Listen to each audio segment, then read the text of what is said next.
বিসমিল্লাহির রহমানির রহিম। আসসালামু আলাইকুম। আমার ব্লগে আপনাদের সবাইকে স্বাগতম জানাচ্ছি। আমি নিপা ঢাকা ক্যানিগঞ্জ থেকে বলছি। চলে এলাম আর একটা নতুন ব্লগ নিয়ে। আজকে আমি আপনাদের সাথে আমার রাতের রুটিনটা শেয়ার করব।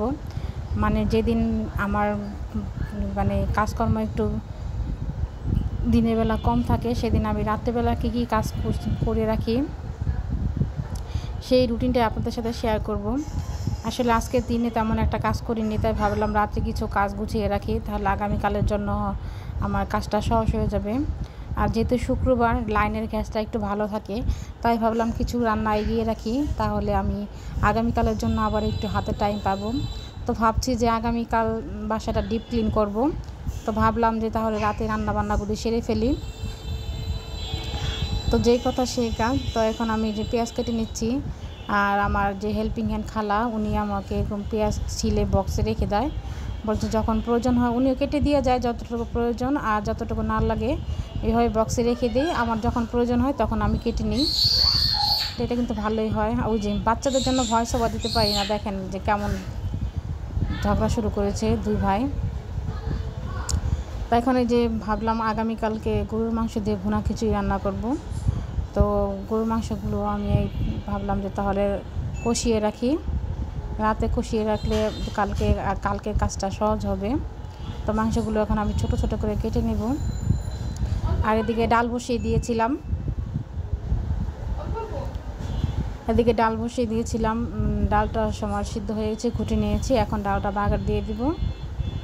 এটা রাতের জন্য, রাতে খাওয়ার জন্য ডালটা রান্না করলাম। রাতে ডাল ছিল না, তো গতকালকে যেই ডাল রান্না করেছিলাম সেটা শেষ হয়ে গিয়েছে। তো এই জন্য আজকে একটু রাত্রে ডাল রান্না করলাম।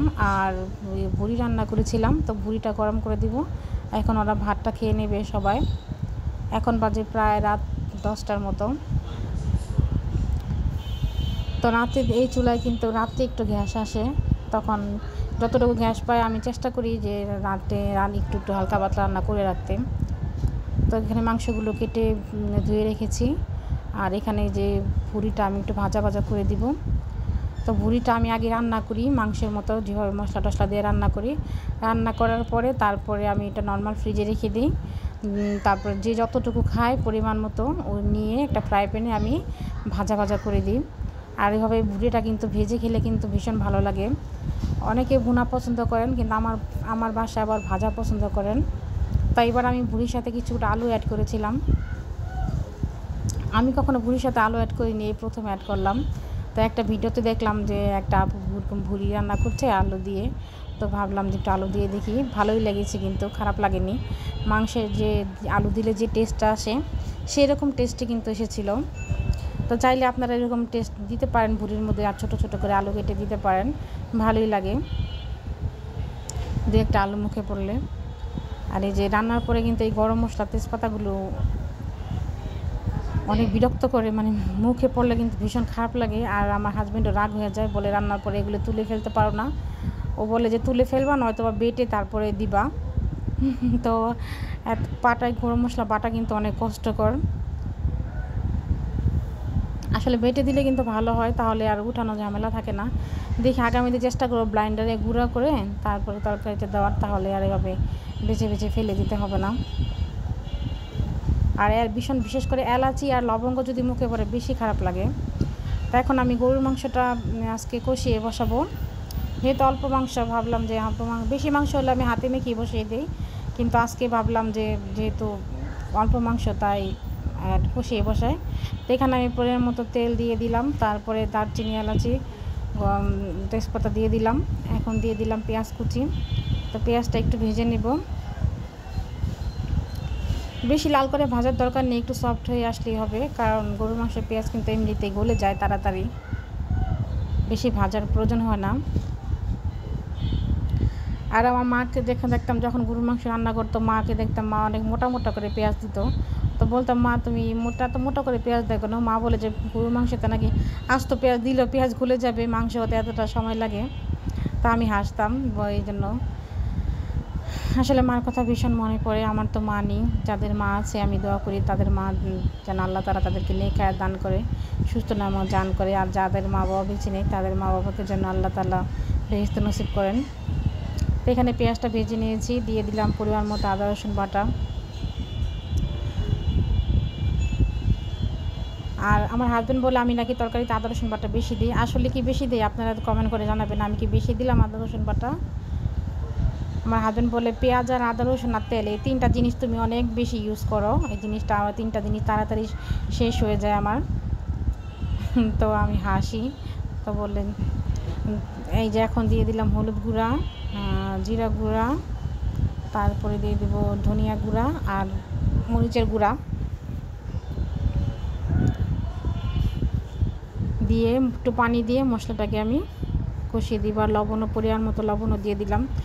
আর গরুর মাংসতে আমি ইদানিং একটু কাঁচামরিচ ব্যবহার করি, কাঁচামরিচটা ব্যবহার করলে দেখছি গরুর মাংসের স্বাদটা আমার কাছে মনে হয় যে একটু ভালো লাগে, একটু ডিফারেন্স হয়। বাবুর্চিরা দেখবেন কিন্তু গরুর মাংসের রেজালার মধ্যে কিন্তু ওরা আস্ত কাঁচামরিচটা ব্যবহার করে। তাই ইদানিং আমি আবার এই রান্না এই বাবুর্চিদের মতো আর কি গরুর মাংসের মধ্যে আস্ত কাঁচামরিচ ব্যবহার করি। শুধু গরুর মাংস না, আমি চেষ্টা করি মুরগির মাংস তো আস্ত কাঁচামরিচ দেওয়ার, যদি বাসায় থাকে তাহলে দেওয়ার চেষ্টা করি। মাংসতে কাঁচামরিচটা কিন্তু দিলে একটা অন্যরকম ফ্লেভার আসে, আমার কাছে ভালোই লাগে। তো এখন এই যে গরুর মাংসগুলো দিয়ে দিলাম, দিয়ে আমি নেড়ে চেড়ে ঢেকে দেব। আর মাংস থেকে মোটামুটি যে পানি উঠবে সেটা দিয়ে মাংসটা কষানো হয়ে যাবে। যদি পানি না ওঠে তাহলে একটু পানি অ্যাড করতে হবে। আর মাংসটা শুধু আমি কষিয়ে রাখবো, পুরোটা রান্না করব না। আমার বাসায় কী হয় জানেন, একটা জিনিস রান্না করলে না ওই জিনিসটা আর থাকে না রান্না, মানে এখনই রান্না করলাম না, দেখা গেছে বাটিতে নিয়ে নিয়ে বাচ্চারা খেয়ে ফেলবে, আমার হাজব্যান্ডও এই কাজটা করে। তো এই জন্য কষিয়ে রাখবো, রান্না করব না। রান্না না হয়তো বা দেখা গেছে বাটিতে নিয়ে নিয়ে খেয়ে ফেলেছে, আগামীকালের জন্য কিছুই থাকবে না। তো আমি যখন রাতে রান্না করি আমি চেষ্টা করি যে পুরোপুরি রান্নাটা না করতে। যেই রান্নাটা রাতে করি না কেন, দেখা গেছে কি রাতে যেটা রান্না করেছি ওইটাই খাওয়া হয়ে যাবে, দুপুরে যেটা রান্না করছি সেটা আর কেউ কথা বলবেও না। এই জন্য আমি চেষ্টা করি যে রান্নাটাও অন্তত 70% করার, 70% করে রাখলো যাতে খেতে না পারে। অনেক হয়তো বলতে পারেন যে আপনি কেমন মা কি বা কেমন স্ত্রী, বাচ্চারা যেন আসলে যদি খেয়ে ফেলে তাহলে দেখেন তাহলে আমার আগামীকাল আবার রান্না করতে হবে। আর এই গরমের মধ্যে রান্না করতে কিন্তু ভীষণ খারাপ লাগে। যারা আমরা গৃহিণী তারাই বুঝি যে গরমে রান্নাঘরে দাঁড়িয়ে কাজ করাটা কত কষ্টের। মাঝে মাঝে ভাবি রান্নাঘরে একটা এসি লাগিয়ে নিব, তারপর চিন্তা করে দেখি না, এত সুখ আর ভালো না। সুখে বেশি সুখ থাকলে ভূতে গিলে একটা কথা আছে না। তো মাংসটা আমার কষানো শেষ। আর এদিকে গতকালকে কিছু সিঙ্গারা বানিয়েছিলাম, তো এখন ট্রেতে রাখা ছিল, বক্সে ভরে নিলাম। এই যে এখানে 2 বক্স হয়েছে, প্রায় 35টার মতো সিঙ্গারা বানিয়ে নিয়েছি। বাচ্চাদের টিফিনেও দিতে পারবো, আর সন্ধ্যাবেলা অনেক সময় চা নাস্তার সাথে খাওয়া যায়। আর মেহমান আসলেও হুটহাট মেহমান আসলেও তাদেরকে ভেজে দেওয়া যায়।